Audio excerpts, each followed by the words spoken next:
Pour la première fois de ma vie d'entrepreneur, je passe la barre des 10K au mois, des 10 000 euros. Si vous connaissez un petit peu mon parcours, j'ai longtemps été précaire. J'ai même été au RSA il y a seulement 3 ans. Alors d'abord, comment je me sens? Je dois avouer que je me sens plutôt libre, plus sûre de moi aussi. Je m'offre des formations que je veux, les accompagnements que je veux, j'optimise beaucoup plus, j'ai le temps de le faire et je commence enfin à prendre soin de ma santé et de l'intérieur de mon habitat.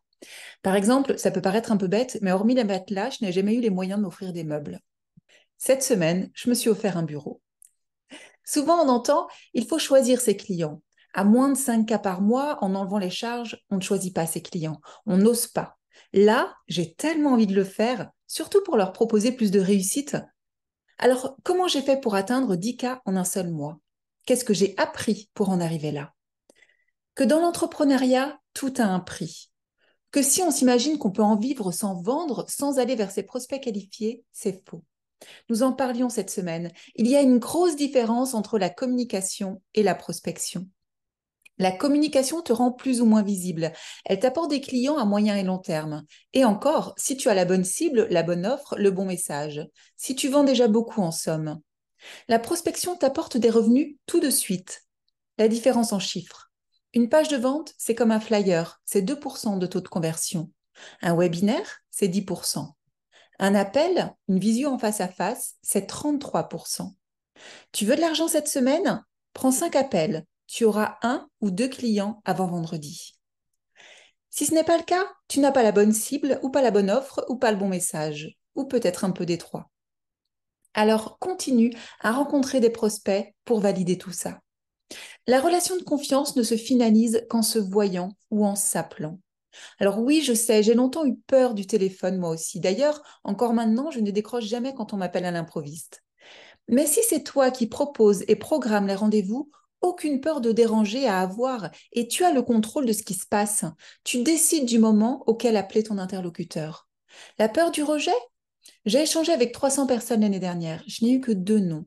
Si tu as la bonne posture, tu ne te sens pas rejeté. Et au pire, c'est ton offre qu'on ne veut pas, qui est peut-être trop en avance ou pas adéquate. Et alors?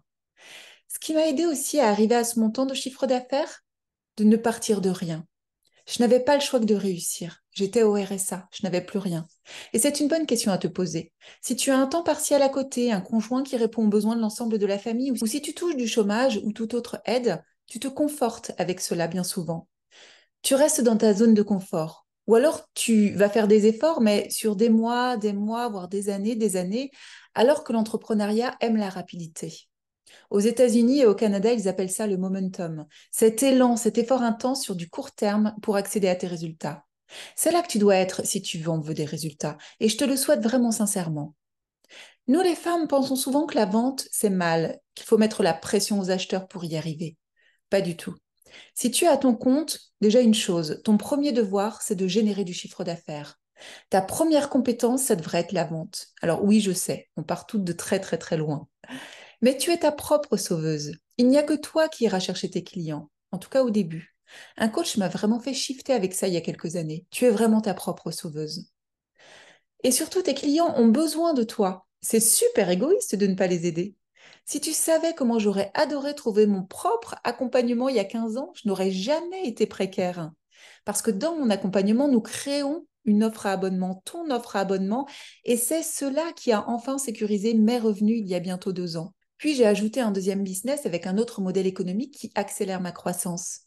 C'est le fait d'avoir une offre à abonnement qui cartonne qui m'a sauvée en tant qu'entrepreneur, en seulement quelques heures par semaine en plus, avec une stratégie qui a doublé le nombre de mes adhérents ces 3 derniers mois. Et tu sais quoi?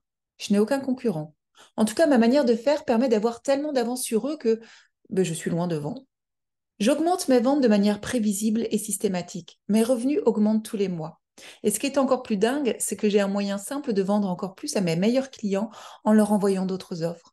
Car la relation de confiance est installée. Ils savent comment je travaille, ce que je leur donne. Alors, bien sûr, ça ne se fait pas dans n'importe quel ordre. Et oui, il faut travailler. Mais honnêtement, je ne m'attendais pas à atteindre ce résultat aussi vite. Et surtout cette sécurité. 95% de mes membres restent 1 an et plus dans mon offre.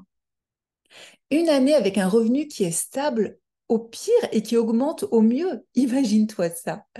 Et si tu te demandes comment faire, quel contenu mettre, à quel prix la vendre, si d'ailleurs c'est judicieux de mettre plusieurs niveaux de tarifs, être sûr de t'adresser aux bonnes personnes pour vendre rapidement et comment les garder longtemps avec toi, quelle communication avoir et quelle méthode de prospection mettre en place, et d'ailleurs comment rapidement la remplacer pour l'automatiser.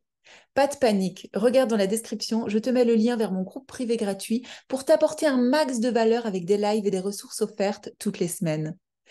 Tout a un prix, mais tu peux le faire et ça doit être plaisant. Tu peux changer ton mindset et ta posture et je te souhaite sincèrement d'y parvenir si c'est ton souhait. Pour terminer sur ce premier mois qui s'achève, on pourrait se demander ce que je vais faire de tout cela. Je ne vous cache pas qu'une bonne partie est déjà repartie en formation et en accompagnement. Mon objectif est d'avoir d'autres mois comme celui-ci. Mais j'ai aussi d'autres ambitions. Pour les femmes entrepreneurs précaires que j'ai été, j'ai depuis un moment émis le souhait de leur créer une fondation.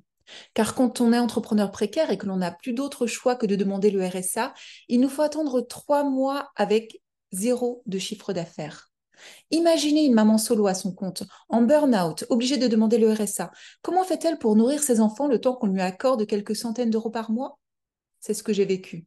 J'ai été quémander 20 euros au CCAS de ma ville, 50 euros au département. Je ne vous raconte pas dans quel état on se trouve. Cette fondation les soutiendra. Ça va être la première chose. La seconde, un journaliste dans un autre cadre me demandait cette semaine pourquoi je ne créais pas d'autres expérimentations dans ma ville pour lutter contre les inégalités femmes-hommes après l'avoir fait contre la précarité.